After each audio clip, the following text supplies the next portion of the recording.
എന്താ വേലു, നിന്റെ ആളുകളെല്ലാം റെഡിയല്ലേ? എല്ലാം റെഡി സാർ, അതാത് സ്ഥാനത്ത് നിർത്തിയിട്ടുണ്ട്. എല്ലാം നമ്മൾ വിചാരിച്ചതുപോലെ നടക്കുമല്ലോ. സാർ എന്നെ പറ്റി ശരിയായിട്ട് കേട്ടിട്ടില്ലെന്ന് തോന്നുന്നു. അങ്ങനെയൊന്നുമില്ല. ഇവന്മാരിന്റെ രാഷ്ട്രീയമെന്നും കക്ഷിയെന്നും പറഞ്ഞ് യാതൊരു സമ്മേളനവും നടത്തരുത്. അത് ഞാൻ ഏറ്റു. അപ്പോഴേ കല്ലേറോ സോഡാ കുപ്പിയോ അതോ കൈപാമ്പോ ഏത് വേണമെങ്കിലും ചെയ്തു. പക്ഷെ ഓരോന്നിനും റേറ്റ് പ്രത്യേകമാ. എന്ത് റേറ്റ് ആയാലും ഞാൻ തരില്ലേ. ആദ്യം കാര്യം നടക്കട്ടെ. ആട്ടെ, കക്ഷിയാരാ? താൻ അത് അറിയണോ വേലു? അത് ശരിയാ. എനിക്ക് ജാതിയോ മതമോ കക്ഷിയോ ഒന്നുമില്ല. പണം ആര് തരുന്നോ അവരാണ് എന്റെ കക്ഷി. സാറ് നോക്കിക്കോ.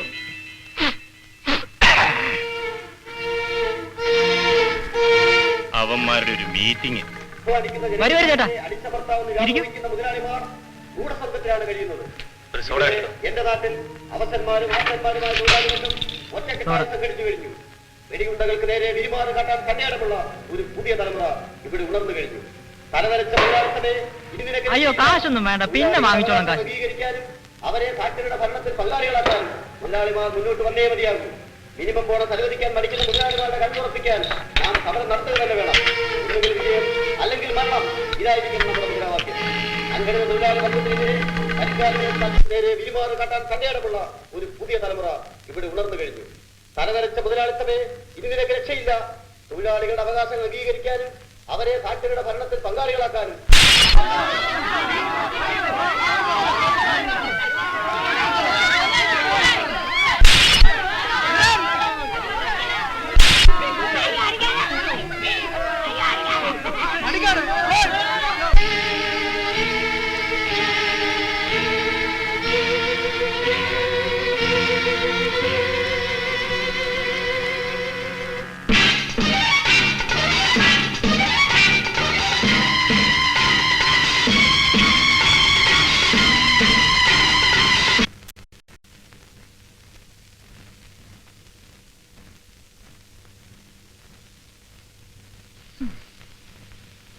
അല്ല, ഇത് എത്ര നേരമായി ഇരുത്തം തുടങ്ങിയിട്ട്?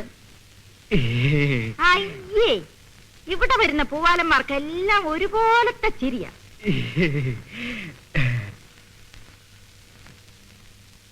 എന്താ ഈ നോക്കുന്നത്? എന്നെ ഉരിച്ചു നോക്കണം. അത് വേണ്ട, ഇങ്ങനെ കണ്ടാ മതി. ആഹാ, നോട്ടത്തിലെ എല്ലാം മതിയാക്കാമെന്നോ? ഏയ് ചക്കാത്തിനോ? എണീക്കടോ, എണീക്കാൻ. അയ്യോ അല്ല, എന്റെ കയ്യിൽ കാശെല്ലാം ഉണ്ട്. ഏയ് എണ്ണുന്നോ? ഇങ്ങോട്ടിട്.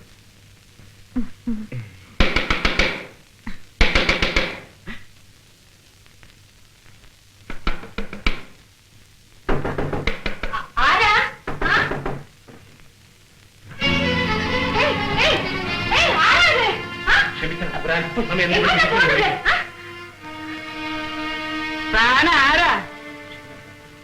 എടോ, ഞാൻ പണം അടച്ചിരിക്കുക. തൽക്കാലം പറ്റത്തില്ലോ സാറേ. ഒരു 2 മണിക്കൂർ എനിക്ക് ഇവിടെ ഇരുന്നേ പറ്റൂ. എടോ എടോ, എന്റെ വയറ്റ് തടിക്കാൻ വന്നിരിക്കാണോ? ഇത് കേസ് മറ്റേതാണല്ലേ? താൻ ഇവിടത്തുകാരനല്ല അല്ലേ? വല്ല മോഷണമോ കൊലപാതകമോ നടത്തിയിട്ട് ഇവിടെ വന്നിട്ട് ഒളിക്കാണോ? ഇറങ്ങി പുറത്തു പോകുന്നുണ്ടോ അതോ പോലീസിനെ വെച്ചണോ? പോലീസോ? ഇവിടെയോ? ഇത് കണ്ടോ? ഒരുത്തനെ ഇപ്പം സൂപ്പാക്കിയതേ ഉള്ളൂ. താന് താങ്ങോ?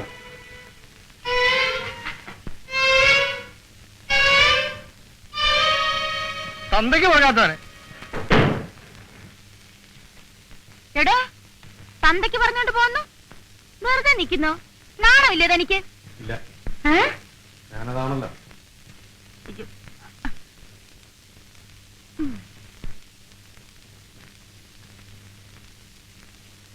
ആ മോന്ത കണ്ടില്ലേ? കേറി വന്നിരിക്കുന്നു. നാളെ വൈക്കോല് കയറി കിടക്കുന്ന മാതിരി എന്റെ പഴപ്പ് മുട്ടിക്കാൻ. നിർത്ത്. ഈ 2 മണിക്കൂറിൽ നീ എന്തോ സമ്പാദിക്കും? എന്താ നിന്റെ റേറ്റ്? 300. 300? ഒരു 0 എടുത്ത് മാറ്റിക്കോ. അത് പറ. എന്നാ 50 ഉണ്ട്.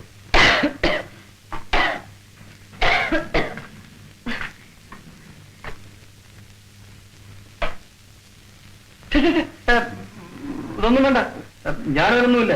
വെറുതെ ഇവിടെ ഇരുന്നാ മതി. 2 മണിക്കൂർ കഴിയുമ്പം ഞാൻ വന്ന വഴിയെ പോയിക്കൊള്ളാം. എന്തിനു ഞാൻ ചുമച്ച് ചാകാൻ പോകുന്നേ? ഇവിടെ വരുന്ന ചില മഹാന്മാര് പണം മാത്രമാണോ തന്നിട്ട് പോകുന്നത്?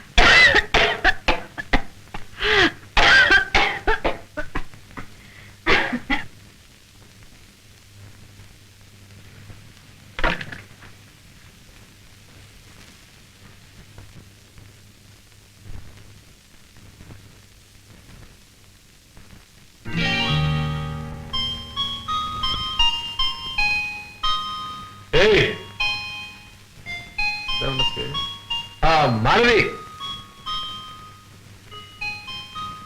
ഇതെന്താ 20 രൂപ വീണ്ടും പിടിച്ചത് പോകരുതിട്ട്? എടോ, എന്റെ തൊഴിൽ മാനം വിറ്റ് ജീവിക്കുന്നതാണ്. പക്ഷേ ദാനത്തിന് ഞാൻ കൈ നീട്ടാറില്ല. താൻ കൊണ്ടുപോടോ തന്റെ കാശ്. കൊണ്ടുപോയി തടിയൊക്കെ നന്നാക്കിട്ട് വാ.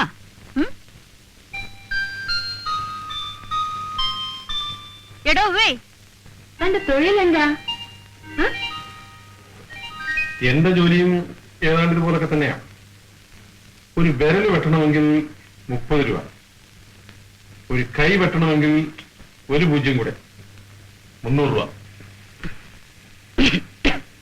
ഒരു കാല് വെട്ടണമെങ്കിൽ 1 പൂജ്യം കൂടെ, ഒരാളിനെ വെട്ടണമെങ്കിൽ കണക്കൂട്ടിക്കാം. ഞാൻ പോകുന്നു.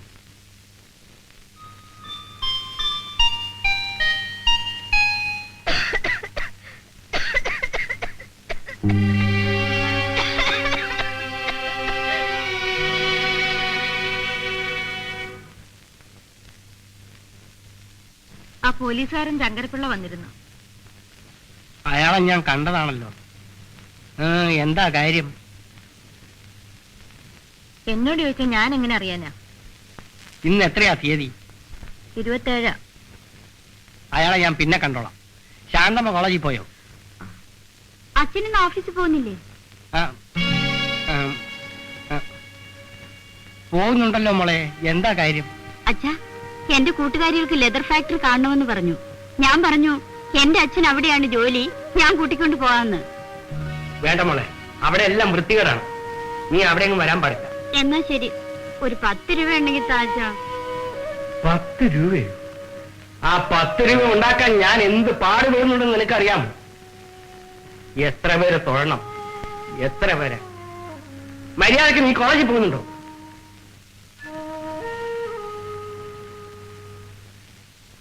നിങ്ങളുടെ ഈ ഉദ്യോഗം എന്താണെന്ന് മോളുടെ അടുത്തുനിന്ന് എത്ര നാൾ മറച്ചു പിടിക്കാൻ കഴിയും? എന്റെ മരണം വരെ. എന്റെ കർമ്മദോഷം.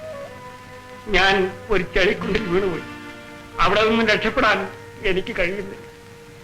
എന്റെ മകളെ പഠിപ്പിച്ച് നല്ലൊരുത്തന്റെ കയ്യിൽ ഏൽപ്പിച്ച എന്റെ ഈ ഉദ്യോഗമല്ല, എന്റെ ജീവൻ വരെ ഉപേക്ഷിക്കാൻ ഞാൻ തയ്യാറാണ്.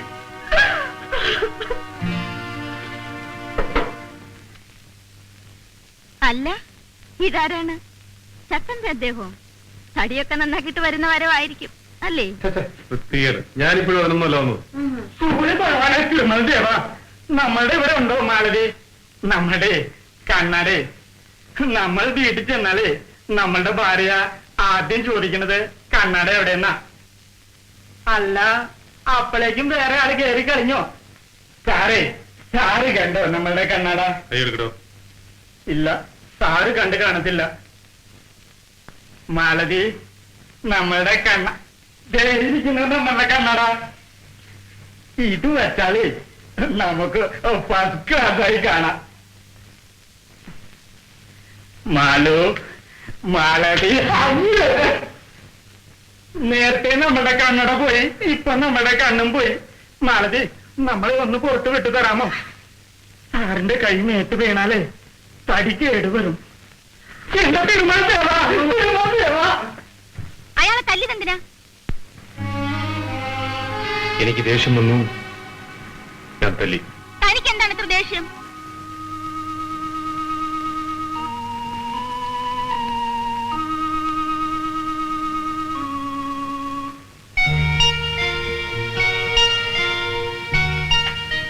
എടോ, തനിക്ക് ദേഷ്യം വരേണ്ട കാരണം? എനിക്കും അതാ മനസ്സിലാകത്തത്. അതൊക്കെ പോട്ടെ. നിന്റെ ചുമ എങ്ങനെ ഇരിക്കുന്നു? ഒരു കുറവില്ലല്ലേ? ഞാൻ സിനിമ കണ്ടോണ്ടിരിക്കുകയായിരുന്നു. അപ്പം നിന്റെ ചുമയെ കുറിച്ച് എനിക്ക് ഓർമ്മ. നേരെ മരുന്നുകടെ പോയി ചുമയ്ക്കുള്ള മരുന്ന് വാങ്ങിച്ചോണ്ട് വരുന്നത്. കഴിച്ചു നോക്കിയേ, ചുമ ഇപ്പം നിൽക്കും. ആ സിനിമയിൽ അവർ കാണിച്ചതാ. ഇപ്പം നിൽക്കും. കഴിക്കും.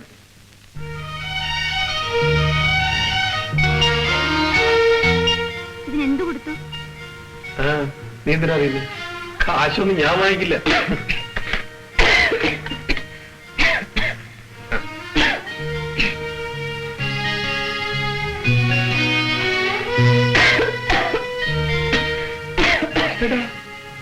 സിനിമയിൽ മരുന്ന് കഴിച്ചോടനെ ബ്രേക്ക് ഔട്ട് കുറച്ചു നിന്നാണല്ലോ.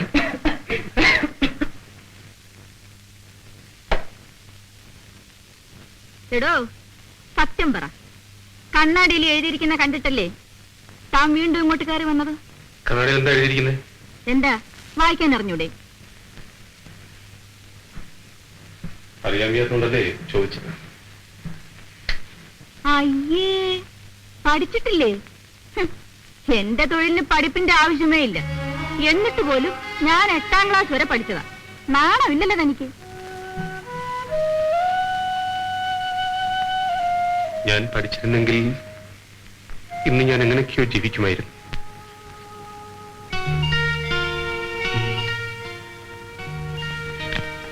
ആ, പഠിച്ചില്ലെങ്കിൽ ഇപ്പോഴെന്താ? അതുകൊണ്ടായിരിക്കും തനിക്കൊരു നല്ല മനസ്സ് ദൈവം തന്നത്.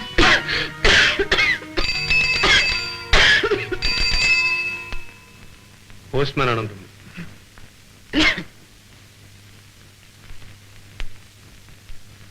ഓ,